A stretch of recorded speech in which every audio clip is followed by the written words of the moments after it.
Legenda o tajomnom údolí prielomu Dunajca. V krásnom údolí prielomu Dunajca, kde sa rieka Dunajec rýpa hlboko do skalnatých útesov, sa podľa miestnych legend skrýva tajomstvo starobilej lásky. Podľa legendy sa v tomto údolí kedysi stretla krásna drevorúbačka Zuzka a mladý pastier Matej. Ich láska bola tak silná a nebohá, že sa rozhodli navždy spolu ostať. No osud mal iné plány. Keď sa Zuzka dozvedela, že Matej bol odvedený na vojenskú službu, rozhodla sa ho nájsť a získať ho späť.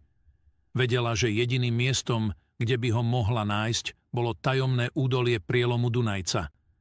Celé dni a noci prechádzala lesmi a brázdila hory, hľadajúc svojho milovaného.